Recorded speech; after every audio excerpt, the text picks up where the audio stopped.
Para lansia sedekenat utara, salam. Apa kabar?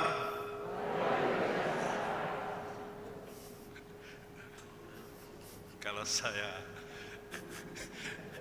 melihat Anda sekalian ini, ada ungkapan ini yang terbersit dalam hati saya. Biar badan tua, tetapi imannya kuat, gitu ya. Amin.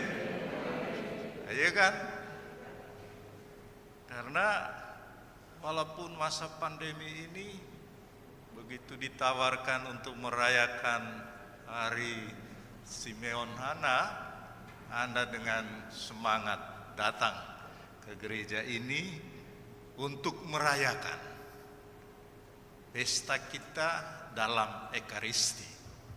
Tentu karena ya iman yang kuat itu. Iman itu akan meneguhkan kita menghadapi tantangan-tantangan kehidupan ini. Saya yakin dengan melihat rambut Anda, gigi tidak kelihatan karena tertutup masker, tetapi raut wajah mungkin gambaran kulit ini itu memang memperlihatkan kita ini sudah tua. Tidak apa-apa toh? Nggak apa-apa kan? Iya, bagus, hebat. Tepuk tangan kita untuk kita. Ya, supaya gembira hidup di dunia ini, kita harus bisa menerima diri. Ini kalau saya sudah usia 70 tahun dengan keadaan begitu, ya saya terima. Puji Tuhan bahwa Tuhan memberikan kesempatan hidup itu kepada saya hingga usia seperti ini. Memang para pastor yang ada di sini belum ada yang usia 70 tahun ya. Mudah-mudahan tampaknya juga mereka tidak seperti usia 70 tahun. Jadi masih lebih muda dari Anda sekalian. Tidak apa-apa. Melihat para pastor ini, pasti kalian ingat juga pada saat Anda dulu masih muda seperti mereka kan? Mudah-mudahan begitu. Dan amin? Amin. Itulah. Jadi sukacita, kebahagiaan hidup itu tatkala kita bisa menerima siapa jati diri kita. Bukan soal apakah saya sudah tua, apakah saya masih muda, atau apakah saya seperti ini. Tetapi saya menerima diri saya sesuai dengan apa yang direncanakan oleh Tuhan kepada saya. Hingga usia saya seperti ini. Nah, saya terus terang mengucapkan terima kasih kepada Anda sekalian. Tema perayaan lansia Simeon Hana Dekenat Utara ini luar biasa pula dan hebat. Di situ dikatakan doa para lansia Simeon Hana menjadi daya bagi transformasi gereja Keuskupan Bogor. Luar biasa kan? Iya, dari pilihan tema itu saya bisa membaca spiritnya, rohnya. Artinya Anda mau mengatakan kepada Bapak Uskup, juga kepada umat lansia lainnya, sobat, doa kita itu punya daya. Dan dayanya ialah daya mengubah seluruh keuskupan ini. Bukan hanya saya, bukan hanya kami di Dekenat Utara, tetapi berkat doa kami lansia ini terjadilah transformasi di Keuskupan Bogor ini. Amin. Wah, Bapak Uskup pasti senang lah nanti diberi umur panjang karena doa kalian. Ya, karena itulah satu sumbangan yang amat mendasar dari setiap kita. Dan siapapun kita, berapapun usia kita, bagaimana keadaan fisik kita, kita tetap bisa berdoa, bisa bercakap-cakap dengan Tuhan. Mudah-mudahan tidak bercakap-cakap dengan setan ya. Tapi kita bisa bercakap-cakap dengan Tuhan. Bahkan kalau kita dibaringkan orang karena tidak mampu lagi, kita masih bisa berdoa. Dan berdoa itu adalah sesuatu yang amat esensial, amat mendasar, yang harus ada pada diri kita yang percaya kepada Tuhan, yang menaruh iman kekuatan kita kepada Tuhan. Maka dalam situasi apapun saya bercakap-cakap dengan Tuhan, saya mohon kepada Tuhan, mungkin saya juga mengeluh kepada Tuhan, tidak apa-apa. Mengeluh karena sakit, tidak apa-apa. Tuhan pasti mendengarkan kita anaknya, karena Dia adalah Bapa yang maha baik. Jadi kalaupun sakit tidak bisa bilang, aduh tidak sakit, padahal sakit. Tidak apa-apa.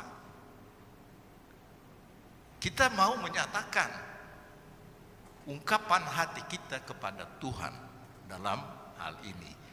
Maka kalau tadi temanya ialah doa para lansia menjadi daya transformasi, artinya daya yang mengubah, membuat gereja Keuskupan Bogor ini bertumbuh, berkembang. Dan saya kalau melihat Anda sekalian, ya saya meyakini itu. Karena di usia seperti ini Anda tetap memperlihatkan, inilah kami orang tua, inilah kami orang Katolik yang setia kepada Tuhan, setia kepada gereja kami di Keuskupan Bogor ini. Itulah yang Anda perlihatkan pada siang hari ini. Dan saya bersyukur bahwa para lansia di dekenat ini selalu merayakan ini bersama-sama. Dekenat lain belum, ya kan, Romo? Belum. Yang ada memang di paroki-paroki ada lansia. Seperti besok saya merayakan juga Hari Lansia bersama dengan para lansia di paroki Sentul. Tapi bukan dekenat tengah, hanya dekenat utara dari dulu selalu merayakan hari lansianya. Dan bagi saya itu satu message yang bagus, bahwa Anda mau setia, kuat dalam iman akan Tuhan kita Yesus Kristus. Oh ya, minta maaf, ternyata ada Pater Alphonse tadi ya, usianya lebih tua dari kami sekalian. Dia juga wakil kami yang menyamai Anda sekalian gitu loh. Nah, saudara dan saudari, jadi hari ini kita mendengar bacaan dari Injil Lukas bab 2 ayat 22 sampai 40. Saya kira bacaan wajib yang Anda tahu semua isinya kan? Nah, saya hanya menyimpulkan ada 3 hal yang disampaikan kepada kita dari bacaan itu. Yang pertama ialah bahwa hidup kita ini sesungguhnya adalah hidup yang kita persembahkan kepada Tuhan, yang kita baktikan kepada Tuhan. Maria dan Yosef menghantar Yesus ke bait Allah, lalu menyerahkan, mempersembahkan Yesus kepada Allah. Persembahan diri Yesus itu kita peringati setiap tanggal 2 Februari. Dan itulah sesungguhnya hidup Yesus.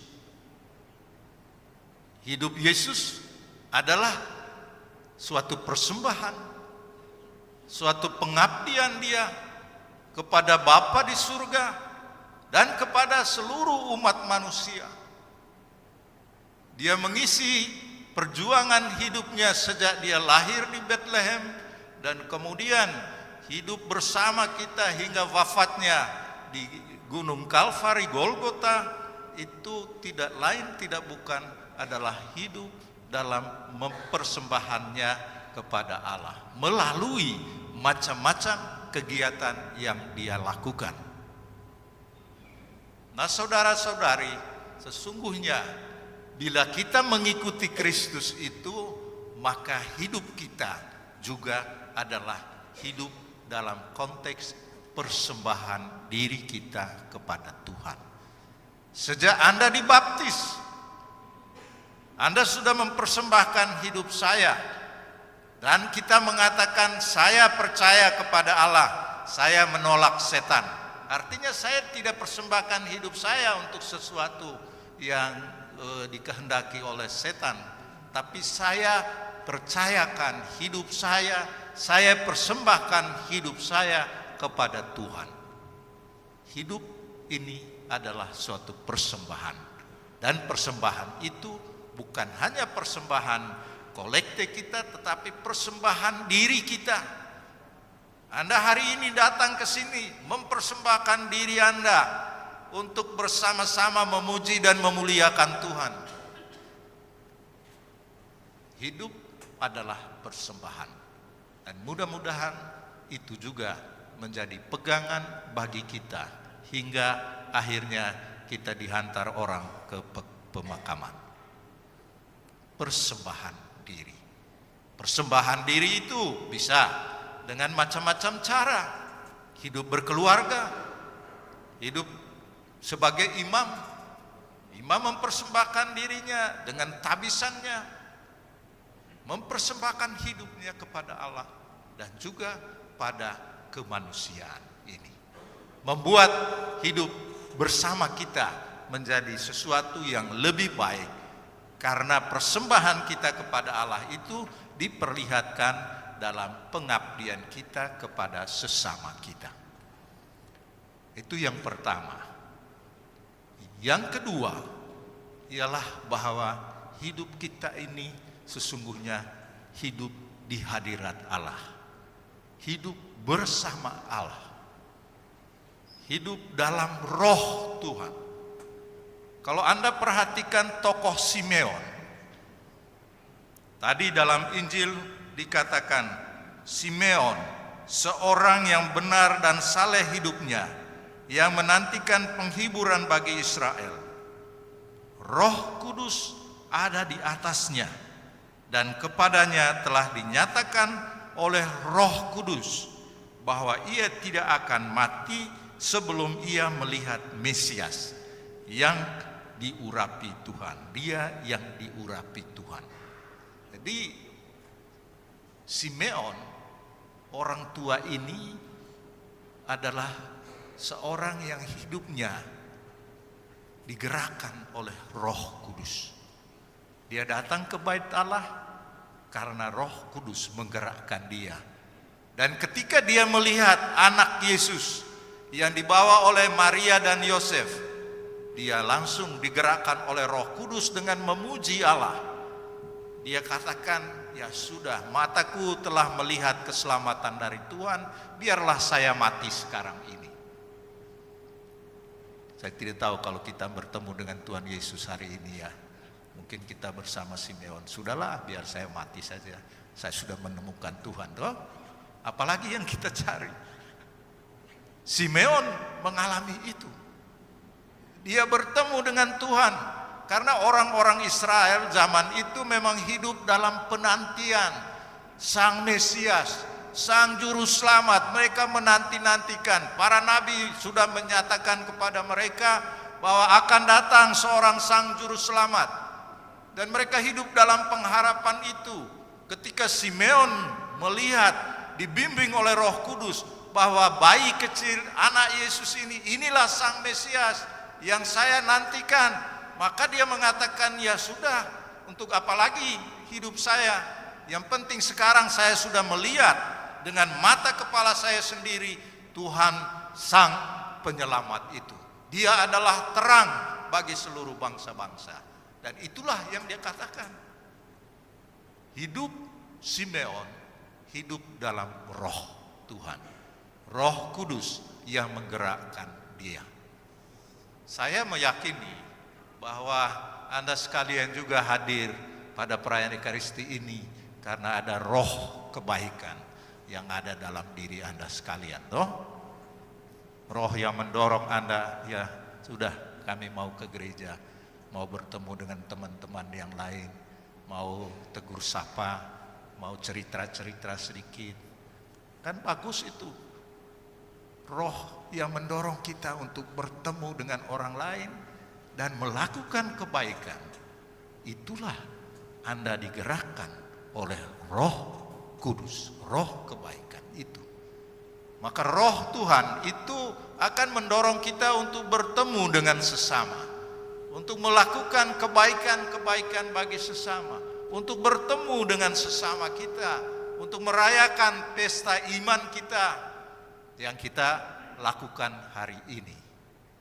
Ini hanya salah satu contoh bahwa Roh Kudus berkarya dalam hidup kita.